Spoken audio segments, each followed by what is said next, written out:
बहुत हो गई महंगाई की मार, बहुत हो गई पेट्रोल डीजल की महंगाई की मार, अब की बार मोदी सरकार।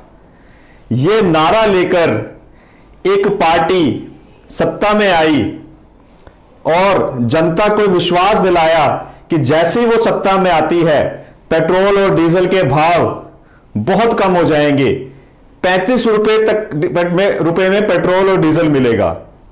और इस वादे के झांसे में हम भारत की जनता आ गई, सरकार मेजोरिटी से बनी और आज जब पेट्रोल जो कच्चा तेल है उसके दाम लगभग $70 प्रति बैरल, हद से हद $74 प्रति बैरल तक हैं।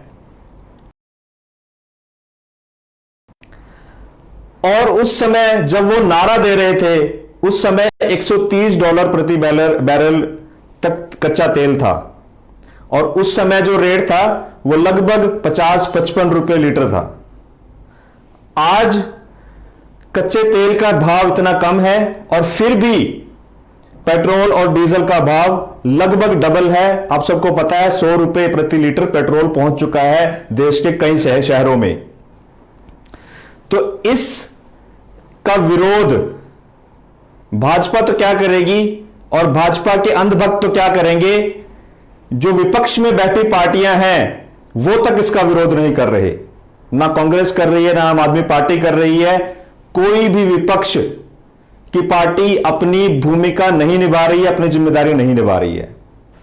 तो इसीलिए जनता को ही आज सड़कों पर बैठना पड़ेगा और जनता ने एक अपील की है कि 25 जुलाई को एक जनता हड़ताल की जाए पेट्रोल और डीजल की कीमतों को लेकर, और उस दिन अपने वाहनों में, अपनी गाड़ियों में, अपने मोटरसाइकिलों में पेट्रोल और डीजल ना भरवाया जाए, जिससे सरकार को एक संकेत जाए कि इस देश में मूर्ख नहीं बैठे, इस देश में लोग अंधे और बहरे नहीं बैठे हैं जो उनके जुमलों पर चलते जाएंगे, उनको मानते जाएंगे और जो उन्होंने वादे किए हैं उसकी आस में बैठे रहेंगे और वो वादे पूरे हो ना हो उनकी बातें मानते जाएंगे।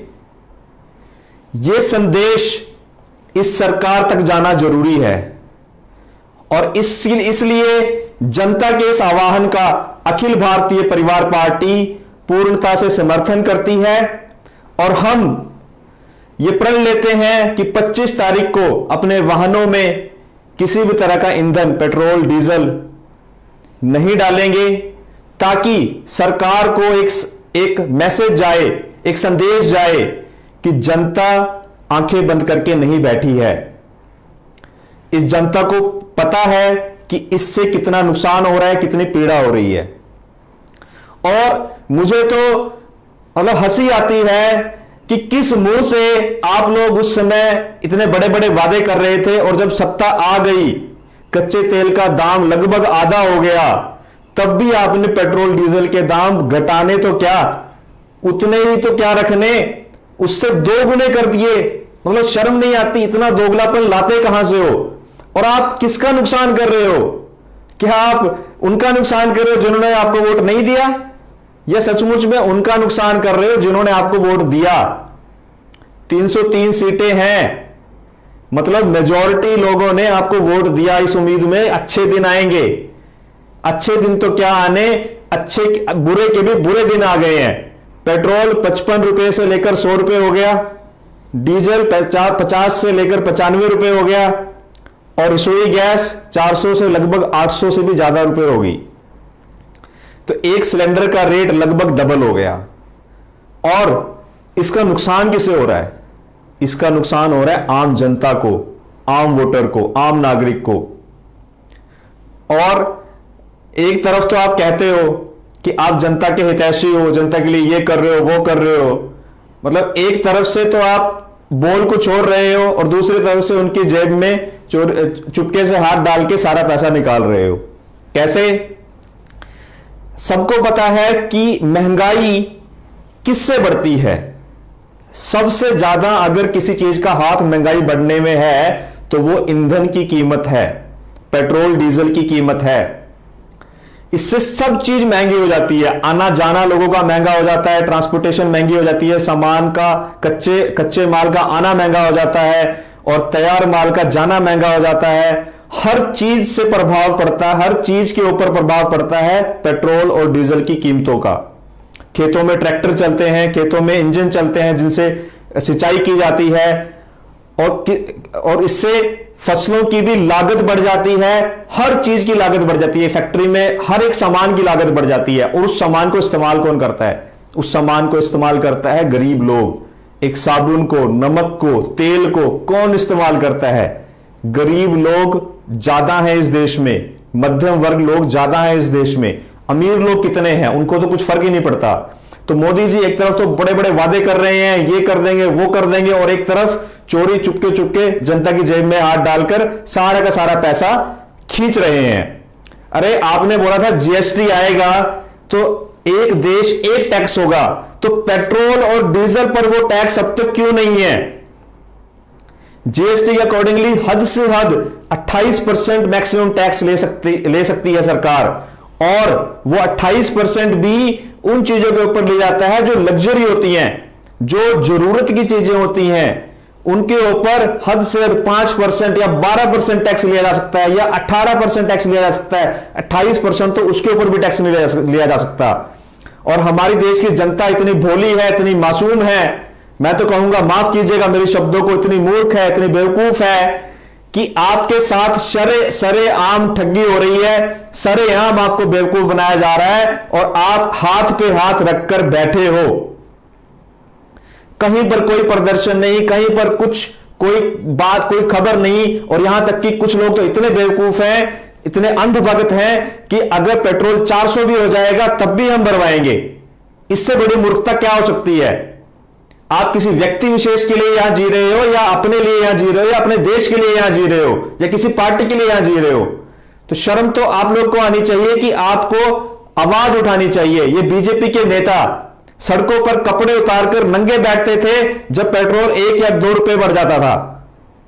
बढ़ना तो उस समय भी नहीं चाहिए था, लेकिन आज वो कहां है?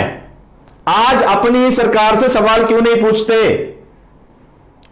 तो क्या मानसिक गुलामी, बस मानसिक रूप से गुलामी ही सीखी है? पहले अंग्रेजों के गुलाम थे, उससे पहले मुगलों के गुलाम थे, और अब एक पार्टी विशेष के गुलाम बनकर रह गए हैं हम। तो मैं सभी देशवासियों को मैं एक बात कहना चाहूंगा कि एक बार ध्यान से नोट करें, सरकार बार बार कह रही है, अभी मोदी जी ये कहते हैं कि हमारे हाथ में पेट्रोल डीजल के भाव नहीं है, ये तो कंपनियां तय कर रही हैं। तो 2014 में जब वोट लेने के लिए आए थे तब नहीं ये बात समझ में आती थी कि कंपनियां तय कर रही है, ये सरकार तय कर रही है। कांग्रेस भी झूठ बोलती रही है और भाजपा भी झूठ बोलती रही है कि अपना ये जो कंपनियां हैं इनके हाथों में भाव हैं। आज तो कैलकुलेशन भी बड़ी सिंपल हो गई है। अगर 100 रुपए का पेट्रोल है तो उसमें 33% यानी 33 रुपए केंद्र सरकार के खाते में टैक्स जा रहा है, और लगभग 20 रुपए, 19 से 20 रुपए राज्य सरकार के खाते में जो टैक्स जा रहा है, तो लगभग 53 रुपए, 100 में से 53 रुपए टैक्स के रूप में जा रहा है, और 47 रुपए उसकी एक्चुअल कीमत है। और उस 47 रुपए में भी जो कंपनी उसको रिफाइन करती है उसका प्रॉफिट, उसकी कॉस्ट ऑफ ऑपरेशन, उसका प्रॉफिट, और जो पेट्रोल पंप चलाते हैं उनका प्रॉफिट उसमें शामिल है। तो 47 रुपए एक्चुअल कीमत है पेट्रोल और डीजल। पेट्रोल की अगर हम बात करें 100 रुपए का अगर पेट्रोल है, तो अगर डीजल भी 100 रुपए का है तो वो भी सेम कैलकुलेशन है। तो अगर 47 रुपए के ऊपर हद से हद 28% जीएसटी लगा दिया जाए, वैसे तो 28 लगना नहीं चाहिए, 18 से ऊपर जीएसटी जाना नहीं चाहिए, फिर भी मान लो कि केंद्र सरकार को, राज्य सरकार को पैसों की इतनी भूख है कि 28% भी जीएसटी लगा दें, तो उस पर 13 रुपए और जुड़ते हैं। यानी कि जो पेट्रोल आज 100 रुपए में मिल रहा है वो एक्चुअल में 60 रुपए में मिलना चाहिए, और उससे किसी का भी घाटा नहीं होगा। ना कंपनी का घाटा होगा जो वो तेल रिफाइन कर रही है, और ना ही पेट्रोल पंप के ओनर्स का 1 भी रुपए का घाटा होगा। और सरकार को भी 28% टैक्स मिलेगा, जिसमें से 14% टैक्स स्टेट को जाएगा और 14% सेंटर को जाएगा। और चलो मान लो आप यार इतना टैक्स ले भी रहे हो, पर आप ये बताओ इस टैक्स से कर क्या रहे हो? अगर किसी देश की सरकार इतना टैक्स वसूले ना, तो जो चिकित्सा की सुविधाएं हैं वो सब फ्री होनी चाहिए देश में। हॉस्पिटल जो है फ्री होने चाहिए, हर जगह सरकारी हॉस्पिटल काम करने चाहिए अगर इतना पैसा आप इकट्ठा कर रहे हो। और हॉस्पिटलों की क्या हालत है कोरोना काल में हम सबने देख लिया, ना दवाइयां मिल रही थी, ना ऑक्सीजन की मिल रही थी और ना बेड मिल रहे थे। और स्वास्थ्य सुविधाएं एक, और दूसरा शिक्षा। अगर इतना टैक्स वसूल रहे हो ना और शिक्षा फ्री कर रहे हो, तब भी समझ में आता है कि इतना सारा पैसा आप स्कूल खोलने में लगा रहे हो, आप टीचर्स की सैलरी में लगा रहे हो, और अभिभावकों को वो फ्री पढ़ रहा है, उनको प्राइवेट स्कूलों में जाना नहीं पड़ रहा अपने बच्चों को लेकर। तो एक तो स्कूलों की इतनी फीस, और दूसरा हॉस्पिटल का इतना बिल, और तीसरा आम जीने की जितनी भी चीजें हैं वो पेट्रोल और डीजल के कारण महंगी होती जा रही हैं। तो क्या इसलिए आपने सरकार को चुना था? इसलिए आपने सरकार को चुना था। जनता को मैं एक आह्वान करूंगा कि आप लोग अच्छे से इस बात को समझ लीजिए कि ये कांग्रेस और बीजेपी में कोई फर्क नहीं है। सरकार से अगर कोई आज सवाल कर लेना कि रेट क्यों नहीं कम हो रहे, पता उनके पास एक ही जवाब होता है कि फलाने राज्य में कांग्रेस की सरकार है, तो वो राज्य सरकार अपना टैक्स क्यों नहीं कम कर दे रही। अरे ये कोई जवाब हुआ? और कांग्रेस सरकार भी एक तरफ तो बोलती है महंगाई हो रही है, और दूसरी तरफ जब वो सत्ता में थे, सेंटर में थे या स्टेट में थे, 1 रुपए उन्होंने कम नहीं किया टैक्स का। आज बीजेपी सरकार है, वो भी जनता को गोलियां दे रही है, 1 रुपए भी टैक्स पे कम नहीं कर रही।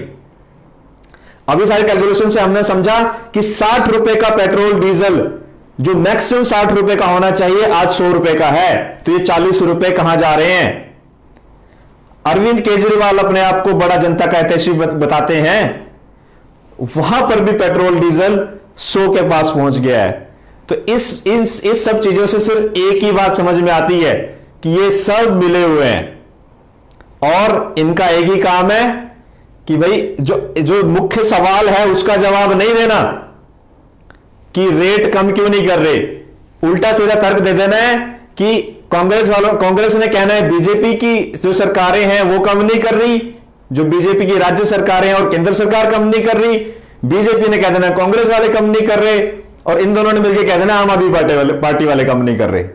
तो मोटी सी बात है कि कम नहीं हो रहा, पिस जनता रही है, और सबसे बड़ा नुकसान है कि इससे महंगाई बढ़ रही है। और दोस्तों महंगाई का आपको फंडा पता है, महंगाई का प्रिंसिपल सिद्धांत पता है आपको। एक बार किसी चीज के रेट बढ़ गए तो वो नीचे नहीं आते। एक बार एक साबुन का रेट 10 रुपए से 12 रुपए हो गया तो वो कभी कम नहीं होता। एक बार बस का किराया अगर 100 रुपए हो गया, 90 से 100 बढ़ गया तो वापस कभी 90 नहीं आता, चाहे पेट्रोल डीजल के रेट फिर से कम हो जाएं।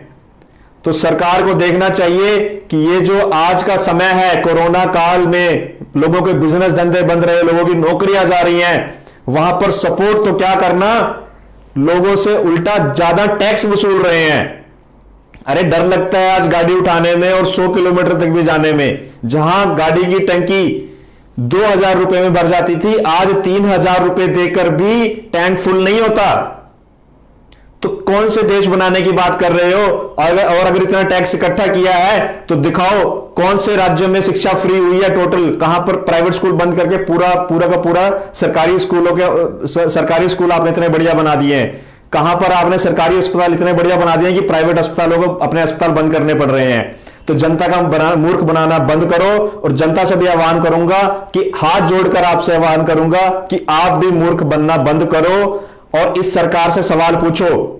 चाहे आपने सरकार को चुना है, चाहे आपने सरकार को नहीं चुना है, आपका कर्तव्य बनता है, आपका अधिकार बनता है सरकार से सवाल पूछना।